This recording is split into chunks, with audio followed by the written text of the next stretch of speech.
제가 1절을 읽고 여러분이 2절을 읽고 돌아가면서 읽겠습니다. 모세가 온 이스라엘을 불러 그들에게 이르되 이스라엘아, 오늘 내가 너희 귀에 말하는 규례와 법도를 듣고 그것을 배우며 지켜 행하라.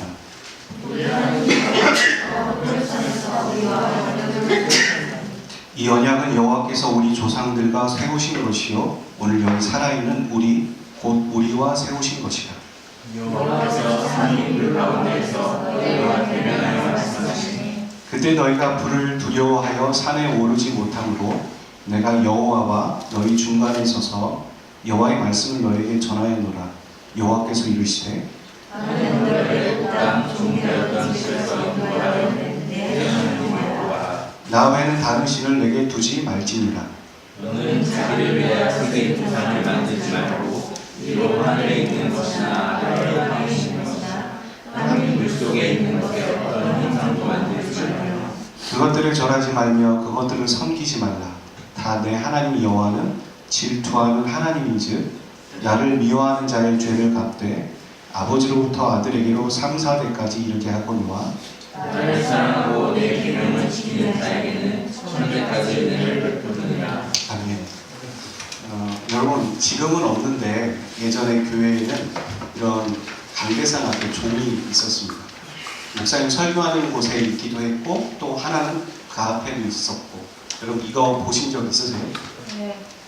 천국의 의자도 본 적 있습니까? 영화에서 봤어요. 영화에서 봤어요. 그게 있었군요. 영화 카드는. 예. 어떤 부임한 목사가, 오늘 시골교회 부임한 목사가 이러한데요.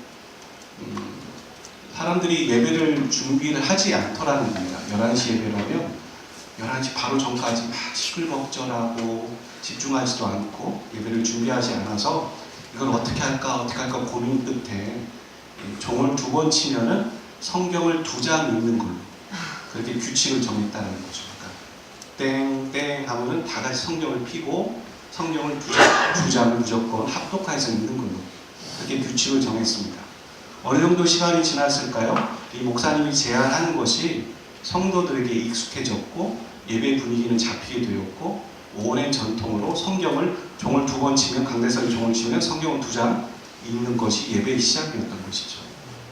시간이 지나고 이 부임한 목사가 목회를 하고 다른 지역으로 옮기면서 새로운 목사님이 부임을 한 겁니다. 근데 이 상황을 모르는 거죠. 그러니까 그냥 예배를 시작한 거예요. 근데 어떤 성도들이 일어나서 왜 종을 2번 치지 않냐? 그리고 왜 종을 2번 치고 성경을 읽지 않냐? 그게 문제다. 그렇게 얘기를 하면서 이것들이 분란이 되고 문제가 되었다. 웃지 못할 이야기들이 있었죠. 한국 초기에는 이런 일들이 정말 많이 있었다라고 전해져 내려오고 있습니다. 무슨 얘기를 드리려고 하는 거냐면 어떤 규칙을 정했는데 그 규칙이 어떤 때는 그 취지와 목적과 상관없이 시간이 지나면서 사람들은 이해하지 못하고 그 규칙만 따라하는 그런 일들이 벌어지게 되는 것이죠. 규칙만 그러겠습니까? 법도 마찬가지입니다. 여러분, 법을 세우는 이유는 무엇일까요? 사회법이든 여러 가지 법을 세우는 이유는 기준을 제시하는 거고 그리고 상대적인 약자를 보호하고 사람들의 생명을 지키기 위한 것이라고 저는 생각합니다. 하지만 사람들이 처음 법을 제정했을 때 이 목적을 알지 못하거나 벗어나게 되면 그 법은 사용하는 사람에 따라서 해석에 따라서 오용도 되고 악용도 될 수 있는 거죠. 교회의 법도 똑같습니다. 그 법을 왜 세우는지 모른다면 법을 사용을 하지만 그 취지를 정확하게 이해하지 못하고 다른 사람을 방해하고 또 침해하고 또 악용할 수 있는 것이 될 수 있는 것입니다. 오늘 신명기에 보면 하나님의 규례와 법도라는 표현이 나오는데 이것은 다른 말로 율법을 말하는 겁니다. 이 율법도 법이죠. 근데 율법은 인간이 인간답게 살 수 있도록 하나님이 제시하신 법이 되는 것이고 기준이 되는 것입니다. 근데 우리는 성경에 나오는 율법들을 2가지로 정리하면서 이해하는 것 같아요. 뭐라고 얘기하냐면 하지 마라, 해라 이렇게 생각하는 거죠. 실제로 율법은 부정적인 율법이 365개였습니다. 365개고 긍정적인 율법은 248개입니다. 합치면 몇 개죠? 613개가 됩니다. 여러분, 율법 613개 이렇게 한번 인터넷에 딱 쳐보세요. 그러면 그 내용이 쫙 나옵니다. 그러니까 1번부터 613번까지 어떤 분이 아주 이렇게 잘 번호를 매겨주셨고, 가로 열고 이 율법이 성경에 어디에 해당되는지 그렇게 적혀 있습니다. 하지만 우리는 이 율법을 만든 목적을 깊이 생각하지도 않고 이해하지도 못하면서 하나님은 우리에게 해라, 하지 마라 이렇게 하면서 우리를 통제하는 건 아닌가, 혹은 우리를 관리하려고 한다라고 생각하기도 합니다. 제가 청년 때 그렇게 생각했습니다. 이렇게 똑같이 생각했습니다. 왜 성경은 하라는 것과 하지 말라는 것, 왜 이렇게 많을까? 왜 이렇게 하셨을까 이해하지 못하면서 그 정도로 생각했던 것 같습니다. 이렇게 우리가 생각하고 있다면 율법을 성경을 모르는 데서 오는 것입니다. 그리고 그 성경에 있는 율법을 이 복음의 기초로 이해하지 못하는 데서 오는 겁니다. 또 하나는 죄인된 인간의 반발심입니다. 이 반발심이 기본적으로 우리 안에 있잖아요. 하나님의 뜻을 따르고 싶지 않은 반발심. 빛이 오지만 그 빛을 피하고 싶은 마음들. 만약에 말입니다. 어떤 사람이 법을 세워서 사람을 관리하거나 통제하려고만 했다면, 그 법을 세운 목적이 그거라면 그 사람은 비판받기에 합당한 겁니다. 마땅한 겁니다. 하나님도 예외일 수는 없겠죠. 하나님 우리에게 법을 세워서 법을 제정해놓고 우리를 통제하고 관리하기 위한 것이 목적이라면 하나님도 비판받으셔야 합니다. 당연히 하나님은 그런데 사랑과 다르시고 거룩하시기 때문에 그런 목적을 갖고 계시지 않습니다. 그런 목적을 가지고 우리에게 율법을 주시지 않으셨다는 겁니다. 만약에 우리가 그렇게만 생각하고 있다면, 해라 하지 말라로만 생각하고 있다면 하나님을 오해해도 한참 오해하고 있는 겁니다. 여러분, 예를 하나 들어보겠습니다. 도피성 제도라는 게 있습니다. 성경에 보면 신명기 4장에도 있고 19장에도 있습니다. 오늘 본문이 5장인데 4장을 보면 짤막하게 되어 있고 신명기 19장에 보면 그 내용이 길게 설명되어 있습니다. 여러분, 이 도피성 제도는 왜 있는 걸까요? 우리 병원 형제 질문 대답 잘 하시는데 왜 있을까요? 실수로 죽인 사람을 죽였을 때. 그렇죠. 실수로 사람을 죽였을 때 그 사람을 보호하기 위해서입니다. 얼핏 봤을 때는 살인자도 인권이 있으니까 보호하기 위해서인가 라고 생각할 수 있는데 그렇지 않습니다. 율법에는 이 살인자에 대해서 아주 신랄하게 얘기를 하고 있습니다. 먼저 화면이 뜨지 않고 있네요. 살인자를 돈을 받고 목숨을 살려줘서는 안 된다라고 율법 아까 613개 중에 412번째에 나와 있습니다. 그리고 521번에는 살인자를 동정해서는 안 된다 이렇게 써 있습니다. 그러니까 성경에서 살인자에 대해서 아주 강하게 말하고 있죠.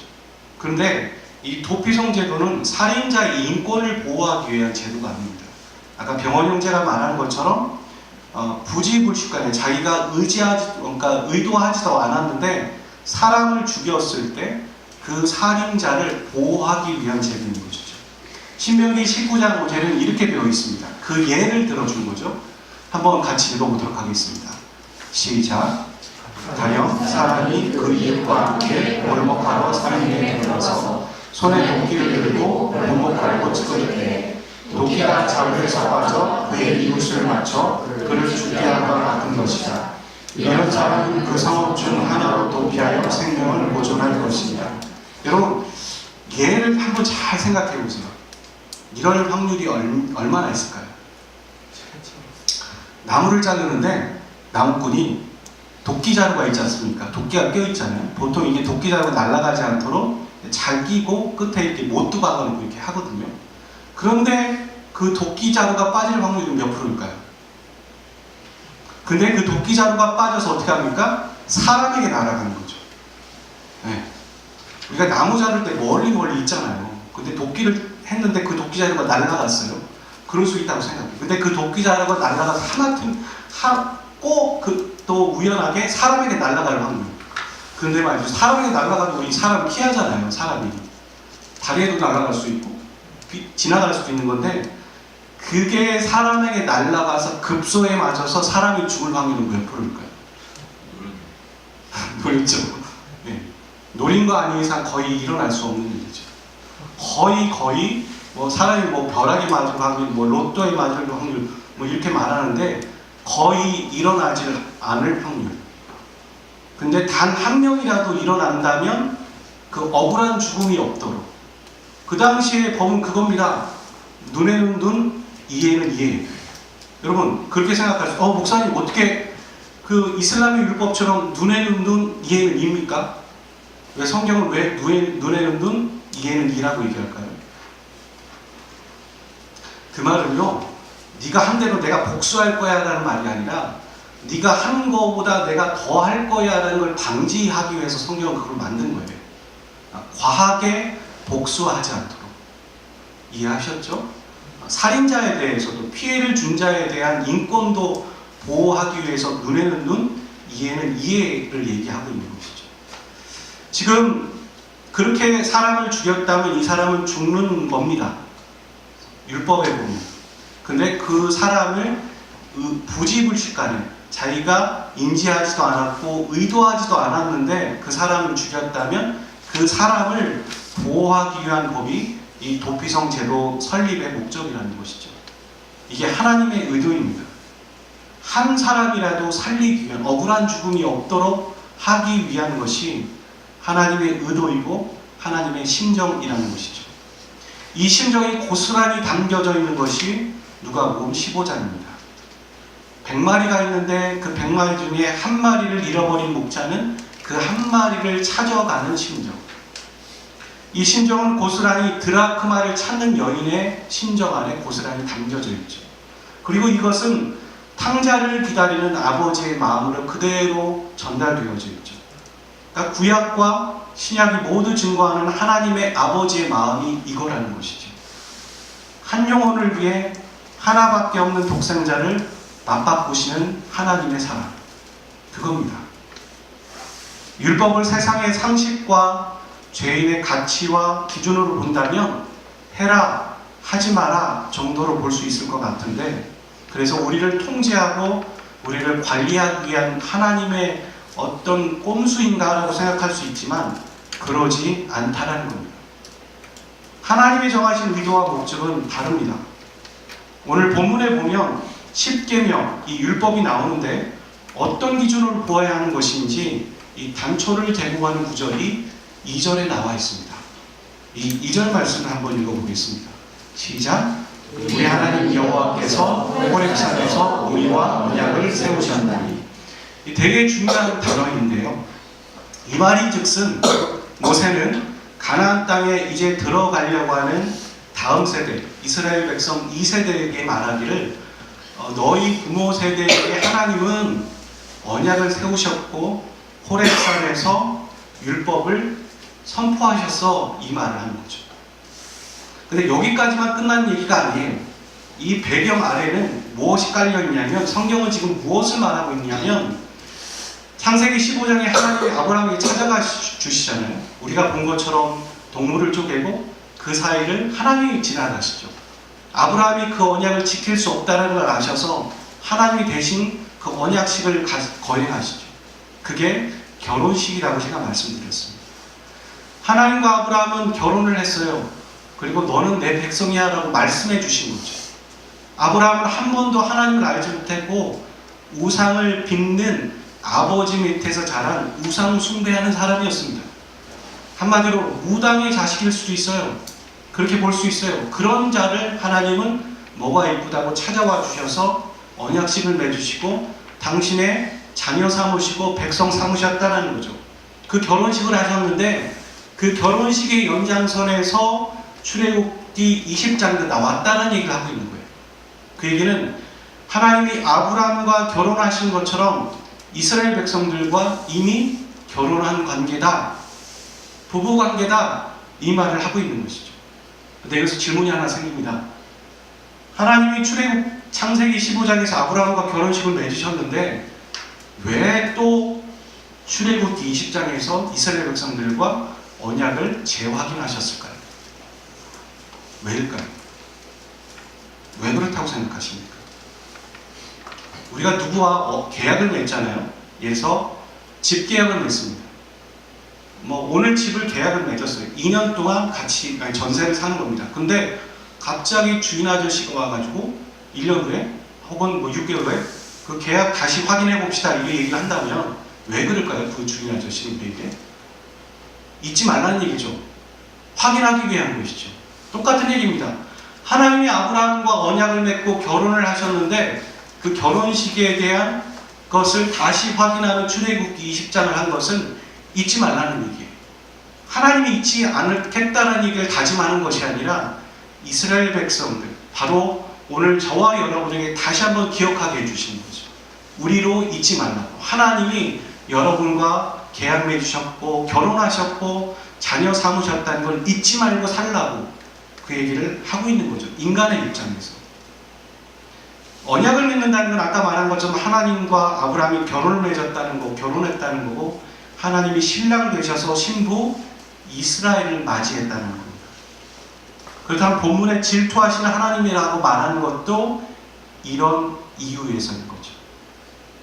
우리는 질투라는 얘기를 할 때 뭔가 열등감이나 자격지심에 빠지는 하나님으로 격하하는 것 같아요.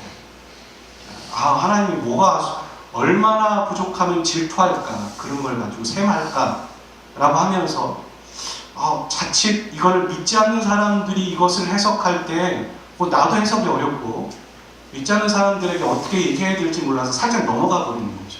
깊게 그 부분을 생각하지 못하고. 여러분, 질투라는 감정은 비교의식이나 열등감하고는 조금 다릅니다. 질투를 가지면서 비교의식과 열등감을 가질 수는 있지만 비교의식이나 열등감이 질투라고 말하지 않습니다. 질투는 상대를 사랑하기 때문에 나오는 일종의 배신감입니다. 질투는 이렇게 써 있어요. 사전적 의미입니다. 자신이 좋아하는 사람이 다른 사람을 좋아하는 것을 셈을 내고 미워하거나 싫어하는 겁니다. 그러니까 이거예요. 이미 결혼한 신부 이스라엘이 신랑 하나님이 아닌 다른 우상을 섬기면서 신랑이라고 말한다면 그것에 하나님은 질투하신다는 겁니다. 왜 질투하세요? 하나님이 부족해서요? 하나님이 뭔가 속이 좁으셔서요? 아니요. 이미 하나님은 이스라엘 백성들과 결혼했기 때문입니다. 이미 하나님은 아브라함과 결혼하였고 그것이 그대로 이스라엘 백성들과 유해해서 여기까지 왔는데 이스라엘 백성들이 그것을 자기의 주제를 파악하지 못하고 신부인 이스라엘이 다른 신을 섬기면서 그것이 하나님이라고 얘기한다는 거죠. 여러분, 호세아에 보면 역사적으로 바알을 말이에요. 바알을 하나님이라고 불렀습니다. 여러분, 바알이라는 뜻이 다른 말로는 내 남편이라는 뜻이거든요. 그러니까 하나님을 내 남편으로 생각하지 않고 바알을 보고 내 남편 불렀다라는 것이죠. 그것에 하나님은 질투하셨다는 거죠. 이 질투는 하나님과 이스라엘이 결혼한 관계라는 것을 표현해 주는 말입니다. 이 질투는 이스라엘이 하나님을 떠났어도 하나님은 결코 떠나시지 않는다는 말을 하고 있는 겁니다. 이스라엘이 배신해도, 그래서 누가 봐도 하나님이 이스라엘을 버려도 되는 상황인데도 불구하고 하나님은 절대로 버리지 않고 포기하지 않는다는 의미가 담겨져 있는 게 이 질투라는 말입니다. 이 중요한 표현을 우리는 넘어가서는 안 됩니다. 분명히 짚고 묵상하고 이해해야 되는 것이죠. 본론으로 들어와서 우리가 왜 하나님이 정하신 규례와 법도 613가지나 돼요. 그것을 정리하고 줄이면 그냥 대표적인 게 10계명이잖아요. 왜 우리는 이 10계명을 지켜야 할까요? 왜 우리는 1계명에 나와 있는 하나님 외에 다른 신을 섬기지 말라는 말을 지켜야 할까요? 그냥 까라면 까는 걸까요? 하나님이 하라고 했으니까 그렇게도 생각할 수 있겠죠. 하나님 외에 다른 신은 거짓신이라는 걸 우리는 지난주에 변증으로 배웠습니다. 그렇기 때문에 하나님을 섬기는 게 맞지만 다른 이유도 있다는 거예요. 그걸로는 좀 부족한 거죠. 오늘의 신세대에게, 오늘의 자라나는 세대에게, 오늘의 신앙을 갖고자 하는 자들에게 하나님이 그랬으니까 믿어야 돼, 따라야 되라고 하기에는 좀 부족한 게 있지 않으세요? 여러분은 그렇게 할 수 있는데 다른 세대들에게, 또 신앙을 갖고 있는 갖기 원하는 사람들에게 가르치기에는 뭔가 2% 부족한 게 있지 않습니까? 다른 이유는 이겁니다. 하나님이 이 세상에 나 하나만 존재하는 것처럼 나를 사랑하고 계시거든요. 그래서 나도 하나님 그분만을 믿고 사랑하는 겁니다. 하나님이 나 외에 다른 신을 섬기지 말라고 왜 그러는 줄 아세요? 하나님이 먼저 우리에게 그렇게 하셨기 때문이에요. 하나님이 이 세상에 딱 한 사람만 사랑한다라는 마음으로 나를 사랑하고 계시기 때문에 너도 그 약속을 지켜라. 그래야지만 우리는 계약관계이고 우리는 결혼한 관계야. 그 말을 하고 계시는 거거든요. 그것이 진정한 관계야 라고 말씀하시는 거예요.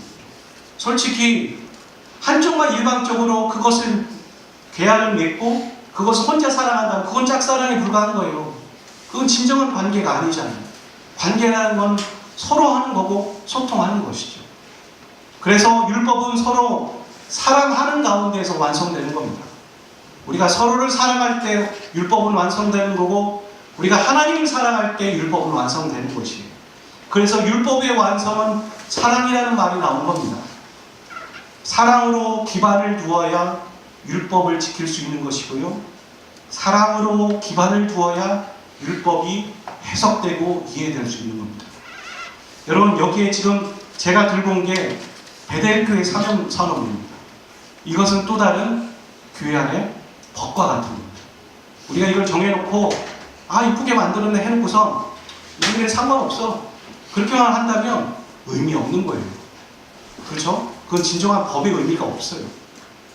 사명선언은 이것도 규칙이고 이것도 법입니다. 하나님을 사랑해야 지킬 수 있는 거예요.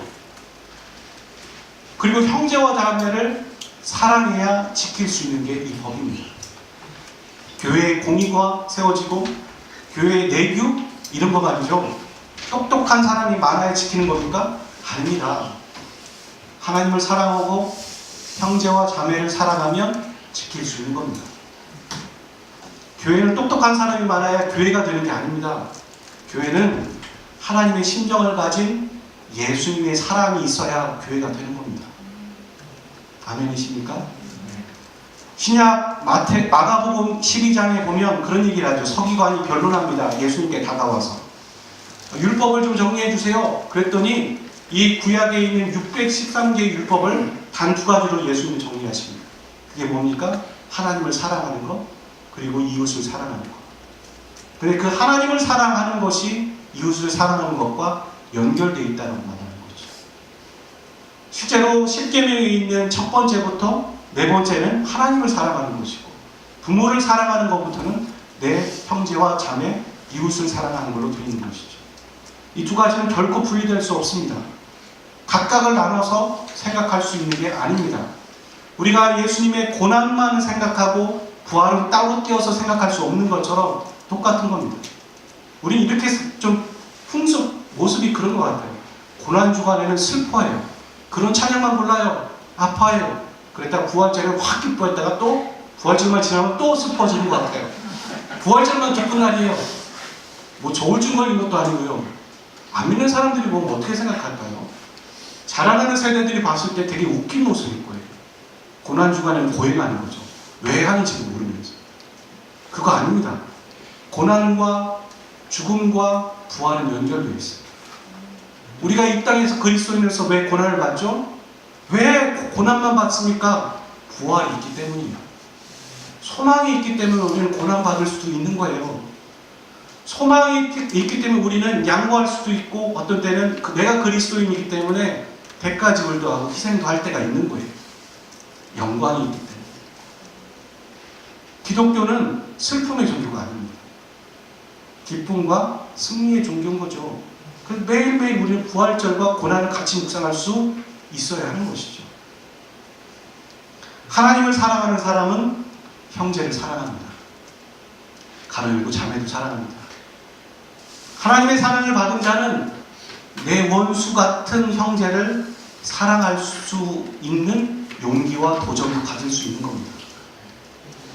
하나님을 사랑하기 때문에 사역을 하는데 내 형제에게 상처를 준다? 불가능한 일입니다. 모순이거든요. 내가 사역을 하는데 형제를 상처 줄 것 같으면 사역을 하지 않는 겁니다. 그게 하나님을 사랑하는 것이고 형제를 사랑하는 거잖아요. 그 하나님을 사랑하는 것에는 하나님이 나를 사랑하고 계심을 믿는 게 먼저 깔려 있는 겁니다. 내가 하나님만 사랑하는 것이 아니에요. 항상 먼저는 내가 먼저 받은 거거든요. 하나님이 나를 위해 독생자를 보내주신 것이고 하나님이 나를 위해 손을 먼저 내미신 것이고 하나님이 나를 사랑하시기 때문에 그 사랑에 반응해서 내가 하나님을 사랑하는 거예요. 예배도 그런 거지 않습니까? 받은 사랑에 리액션 반응하는 것 뿐입니다. 그래서 받은 것이 없다라고 생각하면 그때부터 썩는 것이고 병드는 것이죠. 사람은 그렇습니다. 받은 게 없으면 나올 수 없는 것처럼. 하나님을 사랑하는 사람은 나를 하나님이 사랑한다는 걸 믿는 것이죠. 알고 있는 것이죠. 그래서 그런데 나를 사랑하지 않으면서 이웃을 사랑한다는 것은 어찌 보면 모래 위에 집을 짓는 사람과도 같습니다. 우리 그럴 수 있습니다. 나를 사랑하지 않으면서 내가 배웠던 거, 내가 익숙한 것처럼 다른 사람에게 봉사하지만 한계가 있는 거예요. 그것은 건강한 사람이 되지 못하는 거예요. 나를 사랑하는 사람이, 내가 하나님으로부터 받은 사랑을 아는 사람이 다른 사람도 그 사랑으로 사랑할 수 있는 겁니다. 내가 어디서부터 배운 거, 누구로부터 배운 거 아니고요. 하나님으로부터 배운 것으로 사랑하는 것이 교회 안에서 형제와 자매를 사랑하는 것이죠. 그것이 넘쳐서 이웃을 사랑하는 것이고요. 우리는 내일부터 고난주간에 들어갑니다. 지금 이미 사순절 기간이죠. 아마 수많은 교회에 수많은 성도들이요, 교회에서도 결단할 거예요. 이렇게 합시다. 또 개인이 스스로도 그럴 겁니다. 금식하고 또 집회도 갖고 기도회도 가질 겁니다. 그리고 우리 스스로도 개인적으로 결정할 겁니다. 나는 교회에서 한 주에 한 번 금식하라고 했는데 나는 2번 해봐야지. 그래, 내가 고난주간인데 크리스찬인데 말씀 묵상을 좀 더 철저히 해봐야지 하면서 우리 스스로 우리가 규칙을 정하죠. 그게 법입니다. 그게 율법이잖아요. 약속을 정하는 것이죠. 하지만 그 집회와 그 금식과 그 묵상이 아무리 화려하고 풍성한다고 해도, 혹은 아무리 소박하고 수소하다고 하더라도 그 안에 하나님이 나를 사랑하셨음, 그래서 나도 하나님을 사랑하는 동기와 목적과 그것이 없다면 그것은 무가치한 것입니다. 그것은 우리가 율법을 해라, 하지 말라 라고 보는 거랑 똑같은 거거든요. 하나님이 나를 사랑하심을 알게 될 때 우리는 선하게 자연스럽게 하나님을 사랑하기 때문에 말씀을 묵상하는 것이고 예배 드리는 것이고 기도로 나가는 것이죠. 이 고난주간 하나님을 더 사랑하는 저와 여러분 되기를 주의 이름으로 축복합니다. 하나님이 나를 얼마나 사랑하시는지 그 사랑의 깊이와 또 그 지식과 또 하나님을 직접 체험하고 경험하는 시간이 있으시기를 주의 이름으로 축원드립니다. 찬양하며 기도하도록 하겠습니다.